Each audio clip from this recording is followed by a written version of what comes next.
Well, good morning or good afternoon, everyone. As you're, we're just giving this, I'm going to give this another 10 seconds as people are still joining us, but I'll take the opportunity to welcome people from coast to coast. It's always great to see just how many members we have joining us for these webinars. This is the Maximizing Your Membership series. This is the series that we started during COVID, and we started to bring you the most relevant, timely information that's affecting your business. And today we're going to be focusing on the overview of the of last week's federal budget. So giving you news you can use with respect to where the federal government is at. And I see that some people are starting to put in the chat where they're from. So let me just mention, hi, Jennifer from Bradford. And if you want to let us know what part of the country you're coming to us from, it's always great to see just how many. Got some Ontario members, Winnipeg, Vancouver, woo, that's where I'm coming to you from today. So lots of great members from right across the country, and welcome to all of you, and a warm welcome to our newer members. If we have newer members, we'd love to hear that you're new, and we hope you enjoy all that we have to offer, including these webinars. So I'm going to get going in a minute, but before we do that, I just want to let everyone know that there's a question and answer button on the bottom of your screen. There's also a chat button at the bottom of your screen. And the question and answer is questions for our speakers, our presenters, and that's mainly Corinne today. Many of you know Corinne, so I'll introduce her in a moment. And then the chat function is when you want to chat amongst yourselves, and that's fine too. But if you have questions, put them in the Q&A, because that's where we'll be looking for your questions. So let me introduce our presenters. I'll start with me. I'm Laura Jones. I'm the Executive Vice President and Chief Strategic Officer of CFIB, and that's really just a fancy way of saying that, like you, I wear a lot of different hats and I kind of skate where I'm needed. I'm also joined today by Corinne Pullman. Many of you who have joined previous webinars know Corinne. So Corinne's in the house, and she's our expert in all things Ottawa, is the less formal version of your title that I like to use, Corinne. We've got Rachel with us as well. So Rachel is our Manager of Member Information and Escalations, which is just a fancy way of saying that she's always looking hard for what do those government regulations actually mean for you. And so she's got some updates for us today as well. So I'll bring Corinne up in just a minute. In terms of our agenda today, we're going to really focus on that federal budget 2023. Corinne's going to give you an overview. She's going to focus on the good news for small business, and then areas of concern that we're watching, and talk a little bit about how we're, taking some of these areas of concern forward. Also, there's a federal underused housing tax that is new and that many people don't know about. So we thought we would cover that off. We're not actually sure how many members are affected by that. So we're going to do a quick poll before we get into that, and then we'll cover the basics of that federal underused housing tax, which is a bit complicated. That's where Rachel comes in, because she's been doing a lot of deep digging on that one. And then, of course, get to as many of your questions as we possibly can. So we always like to start these webinars with a little humor, and this is what the cartoonists think of the budget. So they've got the Freeland riding on a wave of red ink. We'll talk a little bit more about that in a moment, but there certainly are now deficits as far as the eye can see, and the idea of balancing the budget by a certain target has shifted. So there's no end in sight to deficits at the moment. And then, of course, the inflation relief, that's an interesting one too. I think Lucy is the one that takes the ball away, if I'm not mistaken. So that actually the federal government's not helping with inflation relief is the main message of that cartoon. Okay, hopefully that gives you a little laugh. And let's go on to the next one. One other thing I wanted to say just before Corinne comes up is that CFIB does a lot of lobbying on your behalf, taking your survey results to the finance minister and to many other ministers and MPs in advance of the budget. budget. I know Corinne and her colleagues have done dozens and dozens of meetings pre-budget. And you know, your survey information is incredibly valuable to them. And if you look on the right, that's CFIB's confidence index, and you don't need to follow all the details of it. It's the gray line is CFIB's business barometer. Some of you may have filled those business barometers out, and the headline takeaway here is that the latest numbers aren't great. The black line is actually consumer confidence index, and you can see both businesses and consumers don't have very strong confidence right now. And I just wanted to share that with you because you made it into the budget, which is kind of cool. All right, so Corinne, I'm going to turn things over to you, and you're going to walk us through the headlines, and I'll pop up occasionally as I see member questions, and we'll take it from there. Sounds great. Thanks, Laura. And hello, everybody. Welcome. And of course, it's actually been a while since I've done a webinar, so it's good to be back and share with you some of what's happening here in Ottawa on the Hill. The big news, of course, was the federal budget, which was just last week. This was mostly what the headlines were, I think, and right across the country. Of course, there was the grocery rebate that they introduced, which is going to be delivered through the GST HST system, ranging from $225 for seniors to $467 for like a family with 2 children. It's a one-time grocery rebate is what they're calling it. It is what it is, and that's made certainly a few headlines. The other big headline piece that came out of this budget is that a new dental plan is being introduced. It's available to families under $90,000. Excuse me, under $90,000. And there is a difference between those who make under 70 versus those who make under 90. I think there's a bit of a copay for those between 70 and 90 in income. It's going to start to be implemented later this year, but it is going to take until 2025 to be fully implemented. So that too was a bit of a big headline coming out of this budget. Lots and lots and lots investments and tax credits for green energy projects, very much an environmental green type of budget also. And as Laura said earlier, the other big headline was deficits for the foreseeable future. There was a lot of discussion. I was actually at one of the budget lockups, the media budget lockup, and this is definitely an area we saw a lot of the media focusing on as well during that day, was they were doing interviews with the deputy minister, the finance minister, et cetera. So those were sort of the big ones. I think pretty good importance to many of you is the fact that they did announce in this budget that a commitment has been reached with Visa and MasterCard to lower credit card fees. And I'm going to get into more detail on that in just a second. But really, there wasn't that much else for small businesses in this budget. There is a few little pieces that I think will be of interest to some of you. It's not widespread or broad, but we will talk and touch on those just to sort of give you a sense of where we sit on them as well. So that's sort of the headlines that came out of this budget. So I want to turn first to what for us was the most significant part of this on the next slide, which was on credit cards. Before you get there, Corinne, you're getting a few already just general questions that might be better to take before you dive into the details. The first one is, since there's inflation, has the government increased the income tax ranges? Does the government basically index to inflation? Yes, they do that automatically. So that will be done as well. So that is already part of what they do on an annual basis. So yeah. And most provinces now do that as well. I remember Manitoba being sort of a late holdout on that, but I remember lobbying on that for many years. Yeah, and Nova Scotia was another one that took a long time to get there. Yeah.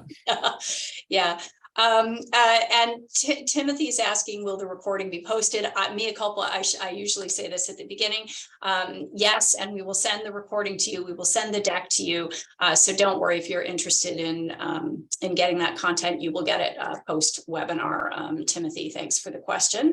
And well, you're going to get into the dental plan in a minute, so I'll stop there and let you get back to. I'm not actually going to talk about it anymore. So if there's okay. So Lyndon had a question. Is the dental plan available to individuals like my daughter, who's an adult and recently graduated from university, or just families? Yeah, that I'm not sure about. So those are the types of details we'll have to get back to you on. We didn't necessarily go into it much deeper. Plus, the government is not actually launching it till later this year. So I suspect some of those details are still to come. So yeah, it's one of those, there's a few things in this budget I know you're going to get to where it's like the announcement, like remember the COVID times, right? Announcement, and then you got to wait for the details. So yeah, and I think that, it came up in the questions that came in beforehand too, that there may also be a bit of paperwork involved for employers who provide dental benefits to their employees, because government's going to want to know who has benefits already and who doesn't.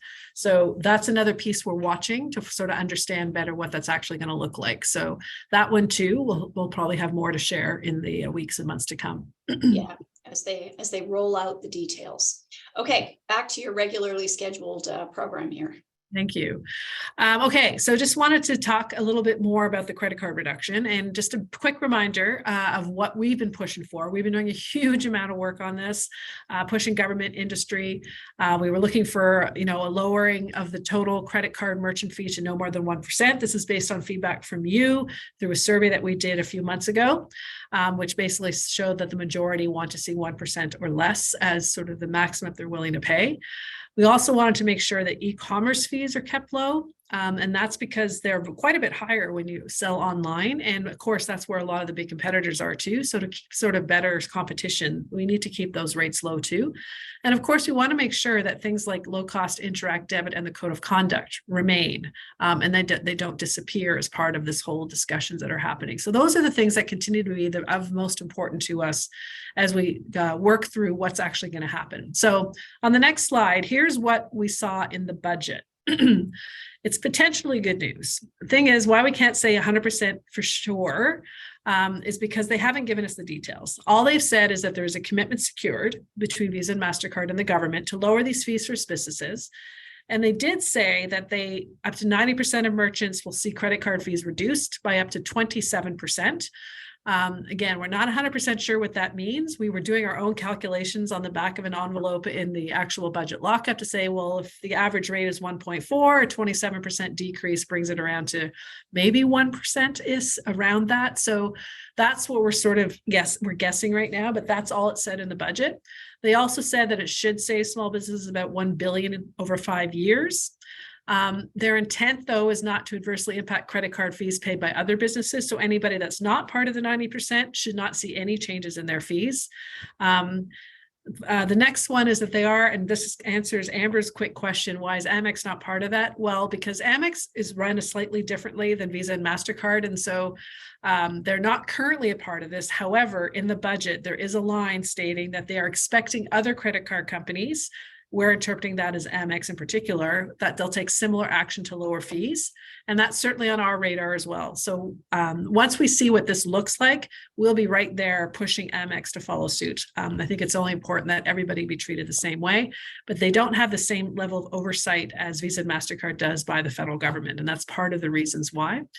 And the last piece that they did say in the budget is they're going to expect payment processors to pass all these reductions along to small business. We have seen in the past when there were reductions in fees that sometimes payment processors did not pass those along to their customers. And essentially they ate it up and made more profit for themselves. So we're watching very closely and want to make sure that everybody is able to benefit from this. So I wanted to make sure that that was key. The only way that we can guarantee it as an organization is if you're actually with our partner Chase, because we're able to influence how they do things. So if you're with Chase, there's usually better guarantee you're going to get it.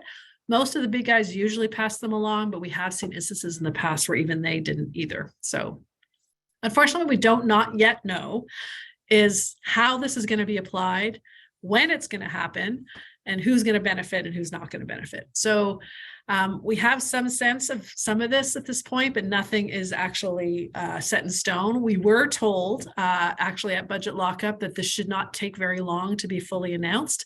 The problem was they were actually negotiating right up to the night before the budget. And this was apparently, we were told, the last section of the budget that they wrote, because they wanted to say they had a commitment, but they hadn't ironed out every specific detail in time for the budget. We were told, though, it shouldn't be very long post-budget for them to make the full announcement. So we're going to hold them to that, but we may need your help, and I'll talk about that in a minute. Okay, so moving to the next slide. I just wanted to remind you why we need your help still is the fact that we don't know when it's going to happen or what it's going to look like. So we need to keep the pressure on They've made the announcement. We have experienced before when governments make an announcement and the pressure doesn't stay on them, that they kind of forget about it and let it kind of linger. We don't want that to happen. We want to get that announcement out as soon as possible. So if you've not yet signed our petition, we encourage you to do so if you're interested in this topic. And so we do still have our petition up on our website. There is a link that we're going to send to you after this webinar. It's part of our credit card hub page where we have all kinds of information about credit cards and what's going on, not just with the fees themselves, but with surcharging and, of course, the class action lawsuit, which is a quick aside. I will tell you, we've been in constant touch with anybody who's actually tried to apply for the credit card class action lawsuit. We're pushing them to get those payments out. We were told it would be by the end of March. They told us just a couple of days ago it's been delayed. So we're going to continue to put pressure on them to make those payments as soon as possible. So we're still on that one as well. But that's where we update our information, is on the credit card hub page. So Corinne, you can probably see as well, there are a number of questions on the credit card being raised on the credit card issue. So Megan is asking, it is the branding fees that cost us a lot of money, any caps or changes to those branding costs? I'm not sure I know what the branding fee is. I'm wondering if she's talking about the different credit cards that have the special, you know, the gold and the extra platinum. I don't know. Right. But Megan, maybe clarify your question and we'll try to come back to you. I think the branding fee is the same thing as the effective rate. Right. Okay. So the effective rate is essentially what they're trying to reduce. So there are when you pay for a credit card merchant fee, you have an interchange rate and then you have a couple other fees posted on top of that. This is going to affect the interchange fee, not necessarily the other fees, but the interchange fee tends to be the largest amount of that fee. So, but we're trying to push them to reduce all the fees, but that one in particular is the one that this particular negotiation or agreement is about. So hopefully it will be enough to bring it down to an amount that you're going to actually feel in your own bottom line. I think that's Joe's question, that, you know, because there are different fees in here, that if we're affecting the interchange rate, are we going to be affecting basically the overall amount? And that's the intention. I know that's certainly what we've been lobbying for, and that's what the intention of the finance minister is. Correct. Okay, I'm just looking to see if there's anything. Yeah, I noticed, and a lot of people are talking in the chat about what is the definition of a small business. Are they using the stats can definition, or what? I don't know if you can elaborate on that, Corinne. We've heard all kinds of different approaches that they're going to take. So that's one of the big problem areas, is how to define it. So we have suggested things like, well, if it's under a certain credit card volume, or if you define people by the number of employees, which is of course how we define it, those can all be possibilities. Now it has to be something that the credit card companies themselves can actually monitor and evaluate. So it could be things like, yeah, your total sales transactions or something like that may happen, but that's the part we don't 100% know at this point. We've been lobbying. But once that, and of course, we're lobbying for as big an impact as we can get. Correct. But even if there is some threshold on the sales, for example, that becomes something, just so everyone knows, that we can then lobby to increase that sales threshold. So once the details become available, if you're feeling like, oh, you know, this isn't as much help as I hoped it would be, just know that we are going to be then advocating to get more businesses included in the deal. So, correct. All right, Corinne, I'm going to let you carry on, I think. And good. All right. So let's move on to another issue, but we can take more questions on credit cards after this. A bit of the good news, again, none of this is groundbreaking, great stuff, but at least it's a little bit of good news for small businesses. First and foremost is employment insurance premiums should remain stable at their current rate going forward for the next 7 years if nothing changes with EI. So that is good news. We shouldn't see any more payroll cost increase on the EI side in 2024 and beyond. And so again, what could happen, however, is of course they may make things in EI more generous. And if that happens, that could have an impact on the rates in the future. But as of right now, even the government themselves are not projecting an increase in EI rates for the next 7 years. Secondly, the alcohol excise tax, which automatically increases every year with the rate of inflation. That was actually supposed to go up by 6% as of April 1st. They did cap it at 2%. Now, we would much prefer to see there be no automatic escalation of these taxes on a yearly basis. That's something we've been fighting for a number of years. But at least there was a quasi good news in that while it still went up, it only went up about a third of what it was supposed to go up originally. Third, they've actually doubled a small little obscure deduction, which is called the tradespeople's tool deduction, which is something that was introduced probably a decade or more ago, which allows tradespeople who bring their own tools to their place of employment, which sometimes happens in certain types of mechanics and that kind of thing. So for them to be able to deduct, it used to be $500 for the cost of those tools from their annual income tax return, and that's been doubled to $1,000. And it's been a long time at $500, so it would make sense for them to do that to sort of keep it in check with inflation. And finally, we have something around internal trade. This is a big file for us at CFIB as well. The federal government is only one of like 11 or 13 or 14 jurisdictions involved in the internal trade file, but obviously they have a little bit of weight, and they are very focused on trying to eliminate more internal trade barriers by launching something called the Federal Framework on Mutual Recognition.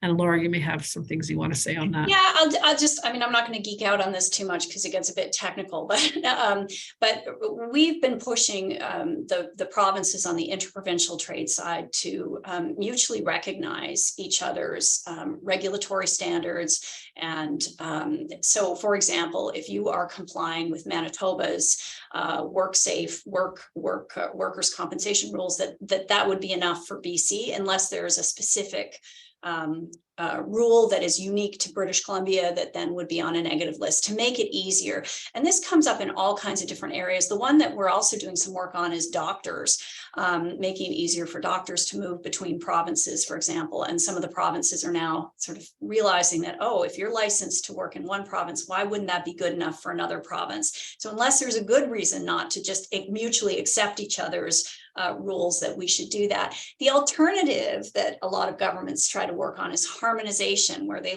compare everything and they try to come up with one set of standards. And it's just a very long road to where we want to get to. So there was this little piece in the budget, and we're excited about it because it actually has a lot more potential to lift things than it looks like. And I won't geek out any more than that. Corinne, back to you. Thanks, Laura. You can tell we're pretty passionate about some of these issues. So those are some of the good news items. Again, not a lot. I wish I had more to share, but those are at least a few things. On the next slide are a couple of other initiatives that were announced that we're actually watching closely. We think they could be good, but we're also worried that the devil's in the details on these. One of them is the employee ownership trusts. This is actually a measure that helps to facilitate the transfer of businesses to employees. So this is, of course, when a business owner wants to sell, they can sell their business to their employees now, but it can be quite complicated. And this employee ownership trust is a system that already exists in places like the United Kingdom and the United States, whereby they can they can actually create a trust whereby they can sort of provide the ownership of the business to their employees. And the trust is then used for the employees to gradually pay the owner through the trust as they sort of build the business up more and more. It's an interesting concept, which has been actually well received in places like the UK in particular, where they actually have a few incentives for people to use this particular issue. The point here was why we still want to watch it is that we're worried that it may not have some of the intricacies that do exist in the UK that make it a very attractive thing for many small businesses and their employees to do. So we're waiting to see a bit more detail and understand it a bit better to make sure it's really going to be something of value to business owners who maybe want to go down that path. The second, of course, is around intergenerational transfers. Did you want me to stop on that one, Laura? Well, just on the employee ownership trust, Rose had a question that was upvoted by that. Do we know more about it? And I just want to make sure that we've answered Rose's question, that this is one of those areas where there are, there's the announcement in the budget, and then there's more details to come. And some of the people that we've been working with who are deeper on this have some, we thought it looked pretty good, but then it was flagged with us that actually this might not be as good as it looks in the budget. So we need to do a little bit more digging on that. And so we don't have a great final answer for you, Rose, but it's in progress.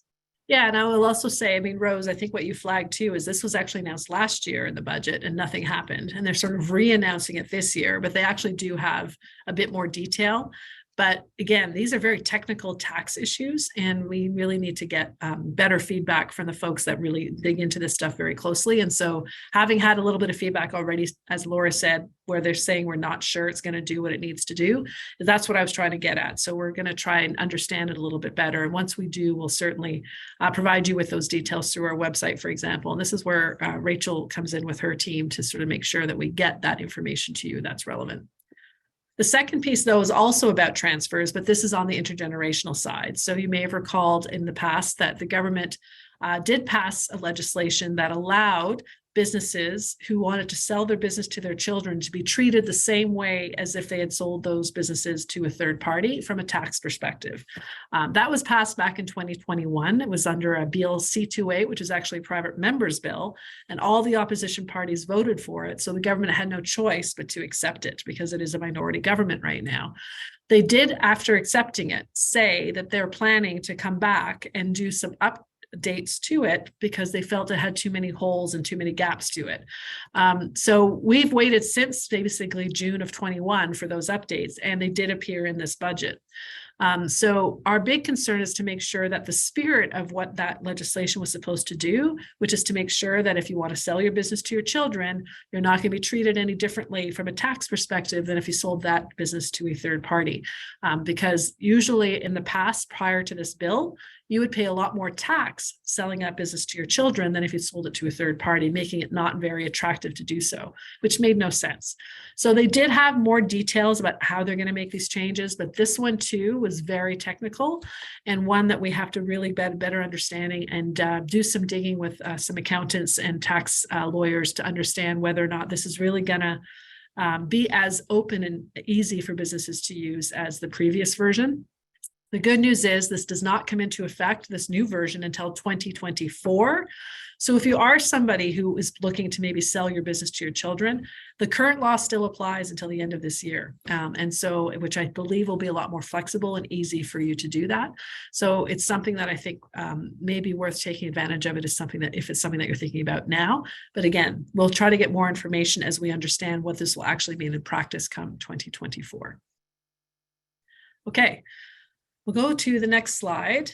And this is one of the last ones on the budget. And unfortunately, it's the one where it's not so good news. So these are the worries that remain. So these are the areas we are particularly focused on lobbying on going forward. First and foremost, I know there were lots and lots of questions that came in pre-budget or sort of pre-webinar from many of you about Canada Emergency Business Account loans and what's happening with those. Unfortunately, there was zero mention or zero action on CEBA loans in this budget. Now, that doesn't mean they're not going to do something, because this is something that doesn't have to be in a budget. This can be announced anytime between now and the end of the year. So we are continuing to very actively, in fact, we're going to step up our lobbying efforts on this file to basically call the government to at the very least delay the repayment of this to, we were originally saying 2024, and now we're going to say we want them to delay any repayment of this loan until the end of 2025. That's going to be the big one for us in order for, and allow people to retain the forgivable portion if they, long as they pay it back by the end of 2025. That is going to be our ask going forward. We're also, looking for additional forgiveness. So especially for those sectors that were super hard hit and are still very much struggling, is there any way we can actually up the amount that could be forgiven prior to paying it back? And thirdly, we know there are a number of you that have been told that you have to pay it back by the end of this year and you're going to lose the forgivable portion. But you do have a good case to say, well, in fact, there was a mistake done, could have been by EDC or somebody else or by the bank. And so we're pushing for an appeal process for those. And we believe there's about 50,000 in this category who really need a second chance to say, I do deserve this loan and here's why. So that's a big focus for us in the next several months. We're going to try to get the government to do something. And if they're going to do it, to let us know sooner rather than later so you can plan in a better, because as of right now, yes, the CEBA loan has to be paid back by the end of this year if you want to keep the forgivable portion. I will also say on this, before I move on, we have done, as part of our pre-budget lobbying, this was our top ask. We probably did 70 meetings since last October on pre-budget with members of parliament and ministers and staffers and so forth. And this has been our top asks. And I would say we've seen a shift a little bit. The very beginning of this, we had a lot of people saying, no, we're not going to do that. And lately we've been hearing a little bit more openness to this idea. So I'm hopeful that there will be some action in this area before too long. But unfortunately, there was nothing in the budget at this time. So this is one very much on our radar screen still. Second is there was no action on carbon taxes. You probably noticed carbon taxes went up again April 1st. This is going to continue to go up quite dramatically for the next several years. We're particularly asking them to rethink their approach. Because small businesses right now pay about 50% of the carbon tax in the provinces for which it applies, which by later this year will be every province with the exception of Quebec and British Columbia. All the Atlantic will be joining in later this year as well. And so we are really looking for them to do more to sort of shift a bit less of the burden on small businesses who pay 50%, but basically receive nothing in return for that. They were supposed to receive maybe 10% of the income from the federal carbon tax revenue in the forms of programs or something, but that's never even been returned to small businesses either. So we're looking for them to rethink really how they do this carbon tax for when it comes to small businesses. Even the Environment Commissioner at the federal level has flagged this as being an unfair process for small companies. So we're continuing to do our work in that area. So maybe before you go on to the other two bullets here, Corinne, I think on the CEBA, there are a couple of comments, and I just want to read Leslie's. Many in tourism are in serious trouble when it comes to the CEBA loan. Our lobby organizations haven't been effective with this either. And so, Leslie, we're raising this regularly. I think the other thing I wanted to say, Corinne, is that we've got some work coming up. You may have participated in a survey that we did a few weeks back where we were asking some specific questions on CEBA, and we deliberately are waiting to release that. We wanted to see if there was anything in the budget, but we're going to be releasing that and giving another big hard shove to the government. So I guess my message is just rest assured we're pushing as hard as we can on this, and we know it's really critical to many businesses out there who were hard hit by COVID. Yeah. Plus, this is another one we have a very active petition on. So if you have not yet signed the petition on CEBA, please do. This is one we're actually going to distribute to probably every member of Parliament, just so.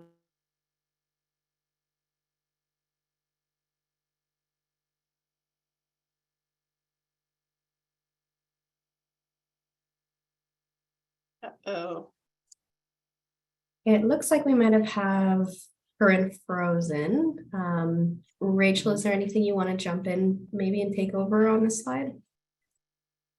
Oh, well, we can take over until Corinne comes back. Sorry, I thought that was an uh-oh on our end, Alexa, but we're okay, Rachel. So I think the other two bullets are fairly self-explanatory, but I want to spend a moment on the deficits. There's no medium-term plan to return for a balanced budget. One of the things we said in our press release was that there's deficits as far as the eye can see now. And if we go to I think the next slide may have a graph on that. So on the right-hand side, again, these graphs don't squint too closely. The main point here is the yellow triangles on that graph to the left.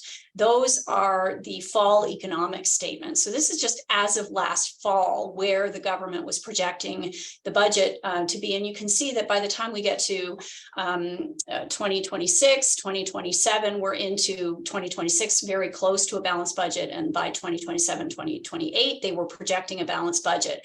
The blue bars is what the new projection is, and you can see the deficits are going up every year, and there's no longer a what many commentators call a fiscal anchor, so when we will be balanced. Corinne, I was just telling everyone that there are deficits as far as the eye can see, which was one of my favorite lines that you guys came up with in the budget lockup, and showing how much things have shifted just in the last a little bit.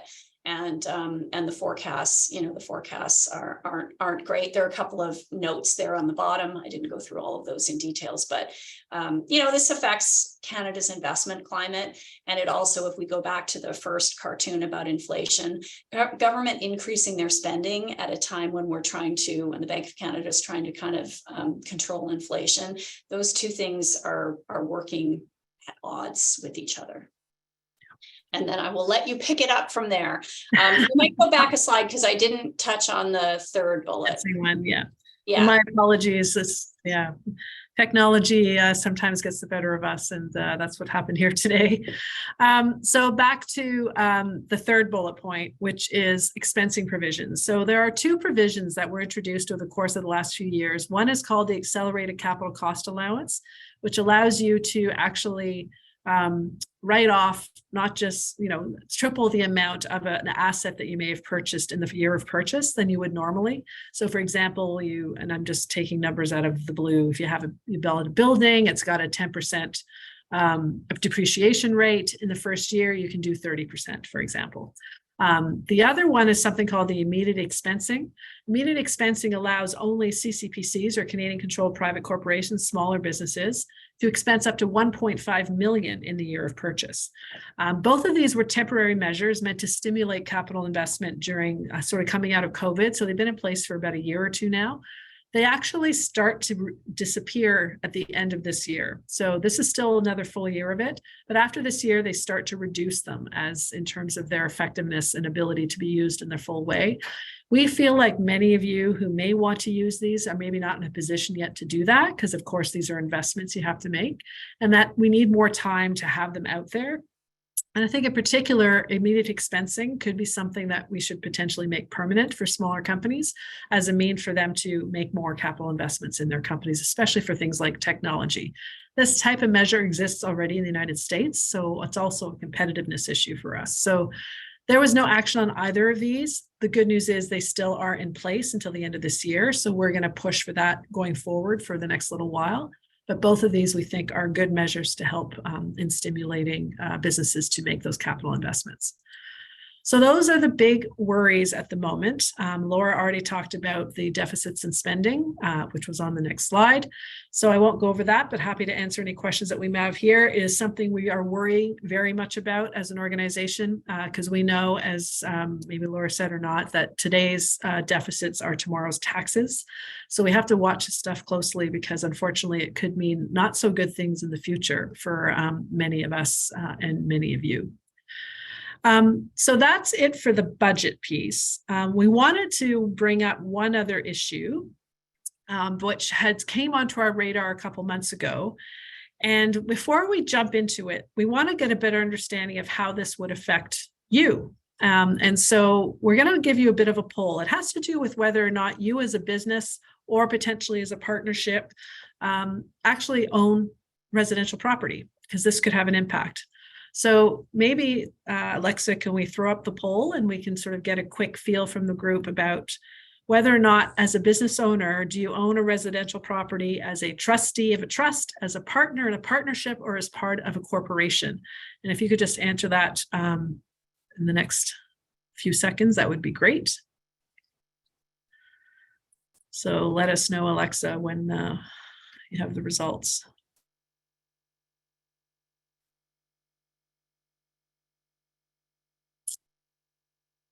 All right.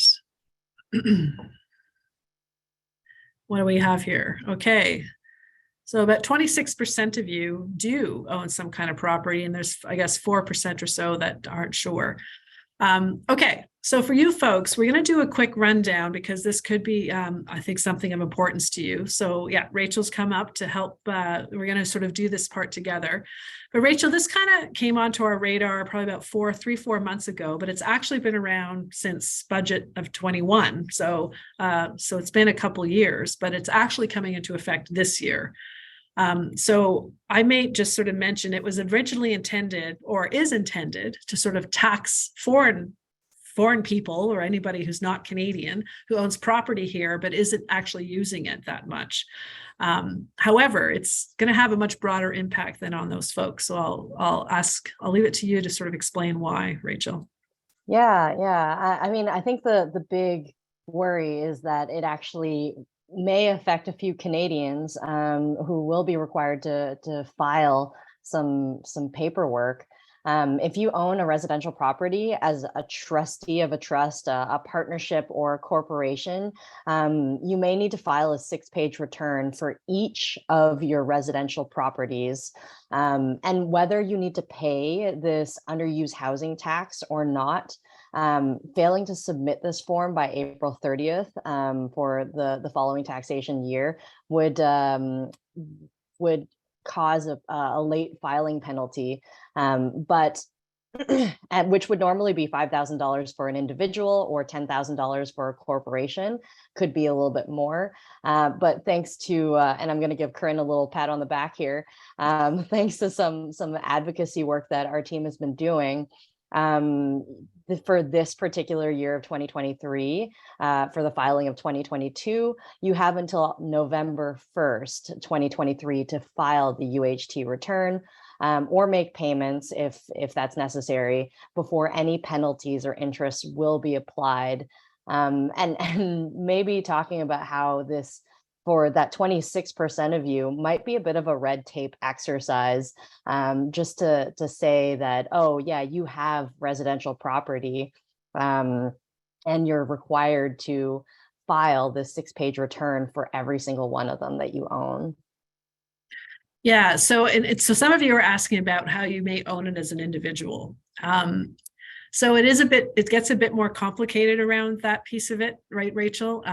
If you're an individual, you own a residential property, you're renting it out, somebody's living in it, you're probably okay. You probably don't have to do any paperwork, but say you're doing it with your spouse or your sibling and you own a property together, then you might be implicated. And that's how complicated it becomes. We've been doing a lot of we created a few resources for you to better understand who this applies to. And I see in the chat a lot of people are saying, well, is this only for foreign investments, foreign ownership? And while the tax itself is mainly targeted for foreign ownership, the declaration, the filing requirement to say that you don't have to pay the tax, that is going to be the red tape burden, really, for those who are Canadian, who are part of a partnership, who own a CCPC, for example. It is really confusing, and I think that maybe we should pull up the charts to show people what So maybe what I'll do is go through a couple examples, and maybe that'll help. So, for example, if Corinne owns a house on her own, you could see that here, does the CRA's new underused housing tax, does it affect Corinne? Well, she would fall under no, I am an excluded owner, because she is a Canadian citizen or permanent resident, and she's not part of a trustee of a trust or a partner or of a partnership. Yeah, generally speaking, Canadian citizens or permanent residents, they wouldn't need to pay or file this UHT. However, if you are part of a CCPC or a trustee of a trust or part of a partnership, whether or not you have a CRA associated account with those, you may have to file. But it doesn't mean that you necessarily need to pay the tax, but you would have to still send in that declaration. Yeah. So that's the important nuance here, is that paying the tax will likely still only apply to those that are foreign owned or are owned by non-Canadian citizens who own property in Canada. However, Canadian citizens who are part of a corporation or a trustee or a partnership who own property in Canada that they rent out, they may still have to file the actual paperwork, which unfortunately is not super simple. And I noticed we had one member here talk about having to do it recently and that it was very complicated, right? That was Liz. So Liz said she had to do 3 of these and said that it was very complicated and unpleasant and confusing to do. So yeah. maybe want- I'll just try to hit two more examples in here, Sure. because I see Rosanna is asking about what about mixed use commercial? Yes. If a house was purchased as a, if it was originally residential, right? You have to look at whether it still could potentially be used as a residential property after the fact. And there's also a mention in here in the description. We talk about what is the percentage, right? I think a lot of accountants would talk about percentage of commercial use versus non. Is probably something you might want to talk to your accountant to at the end of the day. Yeah, another question that's coming up, Rachel, is what about vacation property? Yeah, so that is something where there is an exemption depending on the kind of vacation property. And here you can see, no, I do not need to pay the UHT because my property is or I am. And it says a vacation property located in an eligible area of Canada. There is this tool on the CRA website where you punch in your postal code and it'll tell you whether it applies or not. But keep in mind also in that list is seasonally inaccessible locations, newly constructed things. So there are, and even places that are not suitable for year-round use. So there's a few exceptions there where you would still need to file, but you wouldn't have to pay.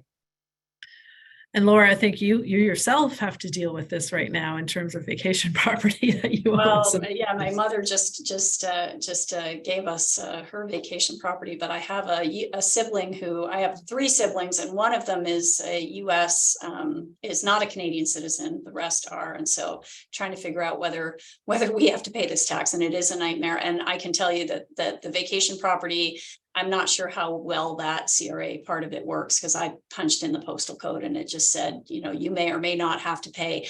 So I think this is going to be one of those new policies that creates a lot of confusion. And it seems to us that they've set it up in a way that makes 0 sense.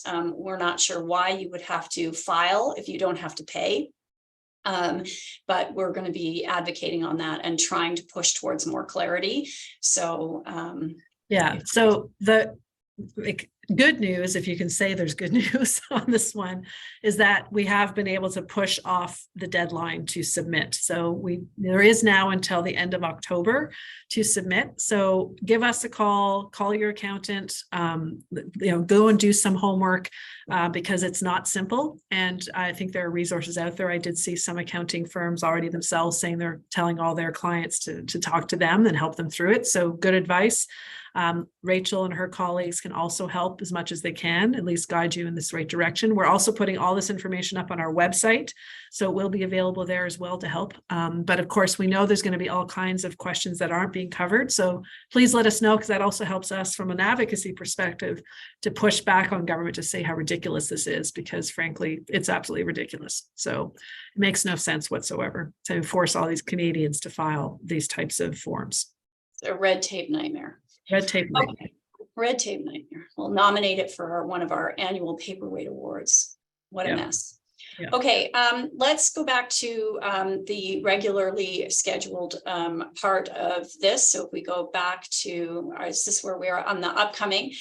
So we've got a new survey coming out. And so please, I always put in a pitch for filling in the surveys. I wish you could be there when we present the results to ministers and MPs and MLAs. They really do lean in on these survey results, and it's an important part of how we advocate on your behalf. So a little plug for our survey. And then on the 19th, we've got a more economics focused webinars with our chief economist, Simone Boudreau, who is amazing.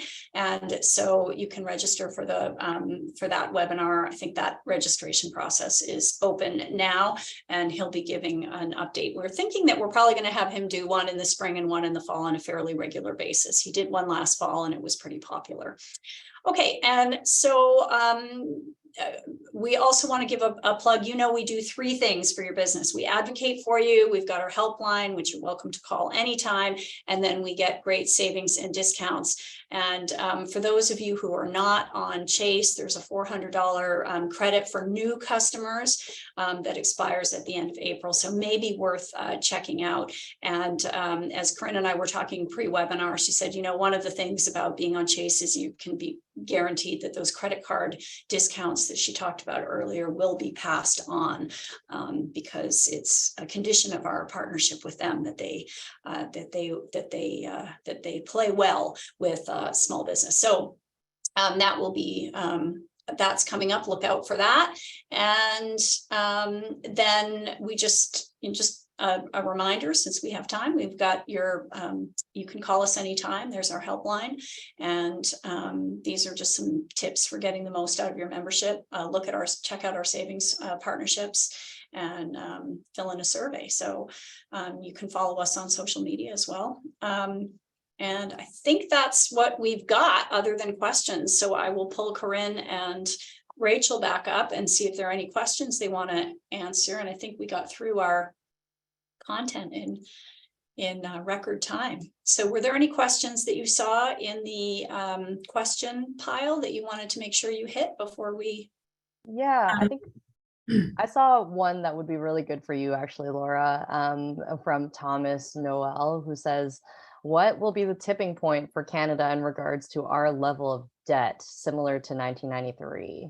Yeah, so we're definitely not in the panic zone with respect to our as the federal politicians are very fond of pointing out that when you look at our debt relative to the size of our economy, which is a measure that economists often look at, the debt to GDP ratio, we're certainly nowhere near. If we pull back up that slide on the deficit, you can see we're nowhere near where we were when Canada kind of hit the wall. And we were, I think the Wall Street Journal referred to us as like the Canadian peso or something. And there was sort of a panic, and we had to reduce our deficits very quickly back in the Paul Martin days. I'm going back a little while now. So we're not in that range. But I think what's worrying is that you have, not just at the federal level, but also in many of the provinces, governments that don't seem to appreciate the importance of a really healthy investment climate and creating the conditions for businesses to succeed in order for all citizens to prosper.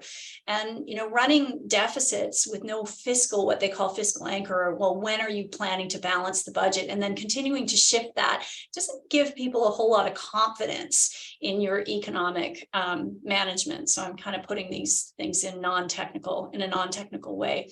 And you can see that some of the comments we've got there at the bottom are from, I think these are from the chief economist at the Royal Bank.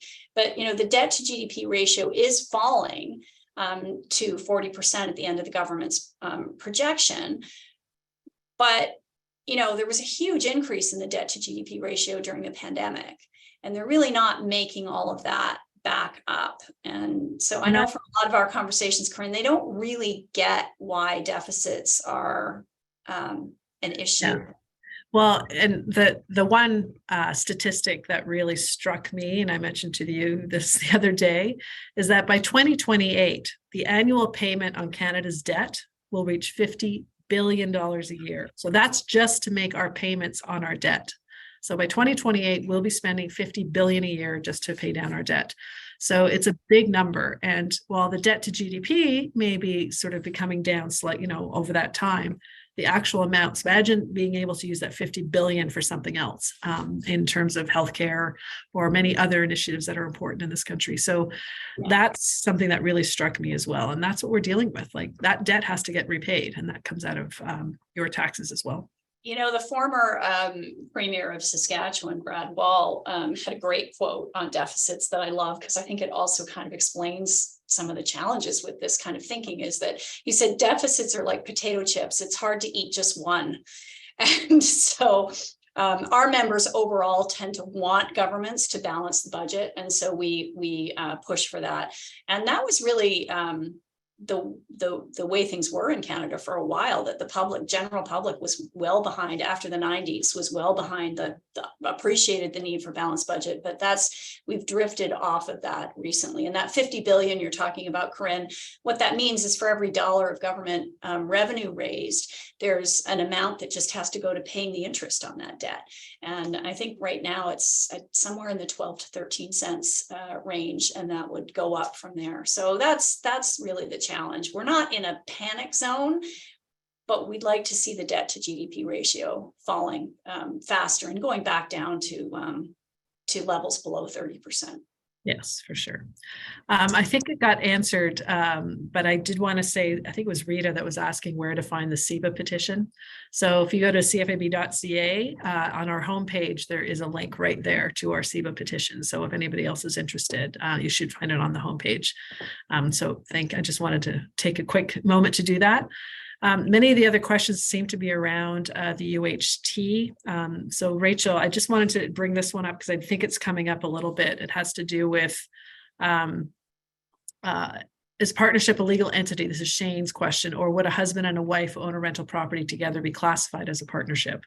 We know this question is coming up a lot. So I know we can't fully answer it, but I think you have some insight. Yeah. And in the appendix, we've kind of included a few frequently asked questions as well for this. And this is definitely one of them. What is a partnership? And then kind of point you towards this income tax folio. What is a partnership? And it kind of says, generally speaking, the definition is actually found provincially in the Partnerships Act.